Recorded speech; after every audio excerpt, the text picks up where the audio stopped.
This video will cover moving from exploring an image to building and outline an essay, all based on your interpretation of the visual concepts.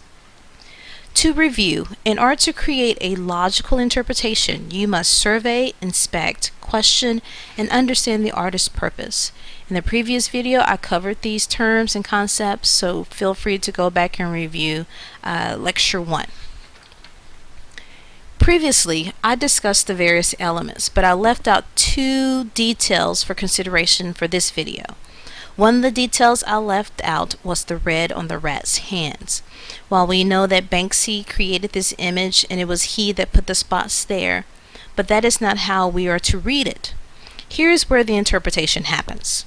We are to believe that it was the rat who wrote this phrase. Again, given the historical context to Marie Antoinette's famous phrase, "Let them eat cake," this Wall Street rat doesn't care about all the people he has harmed. He, done by Banksy, has blood on his hands. I'm sure many of you are familiar with this saying than Antoinette's quote.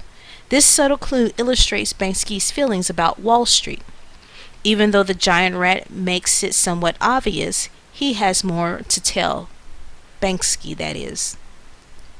Banksy believes these rats are willing to harm others so that they can continue to live their comfortable lifestyles. Their greed has been protected by the government. The umbrella, which symbolizes protection, brings us back to the 2008 bailout. At this point, people are losing their homes and investments while big companies relied on the government to save them.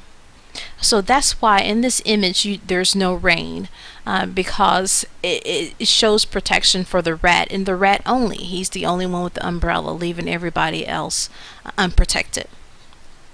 Now there are other elements I could explore, even maybe the suggestion of remorse. If you notice that the rat back is facing the phrase "let them eat crack," but his head is slightly turned, again maybe to initiate some feelings of remorse.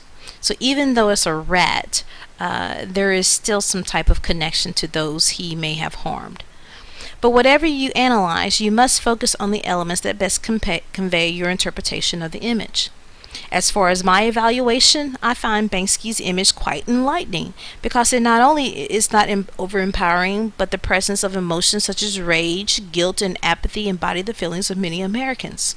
Also, the quote demonstrates social problems that plague the U.S., such as greed and drug abuse. Reason why it says crack rather than cake. And again, this is in New York. People are profiting from the pain of others, and I can see this because of the subject, color, and illusions. Once you have tied down your analysis and interpretation, you should begin creating an outline. In the Persuasive Appeal video, I briefly mentioned the structure of this assignment, but I have added more details and questions here. So your introduction should tell where you retrieved your image. Where did it come from, when it was published, but more importantly, you should state your thesis in your introduction that answers the question, what is the central purpose of the image? You cannot answer that question until you have thoroughly critiqued and analyzed the image. The body paragraphs should answer the question, by what means does the artist achieve his or her purpose?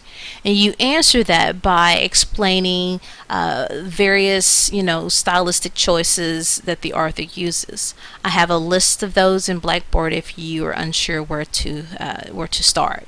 But again, these should be the visual concepts. Also, you feel free to embed logos, pathos, and ethos in there as you explain your analysis. But your analysis should be in present tense.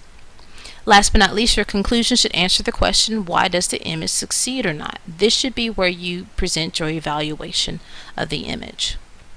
Here's a specific outline I have created for the image I have been discussing for the past 2 lectures. Keep in mind that you must have an original title that relates to your interpretation. Notice that mine is titled Blood of a Million Souls because, again, I'm more drawn to the blood on the rat's hands and, again, the context that I have provided. And you must also focus on specific elements and/or persuasive appeals that you will discuss within your paper. This paper must be a critical analysis of an image. You will need to move beyond the obvious and deduce how you came to your conclusion. It's not enough for you to say what you believe, you must be willing to prove it. This is the end of this video session. My next lecture will show how to move from a detailed outline to building your essay.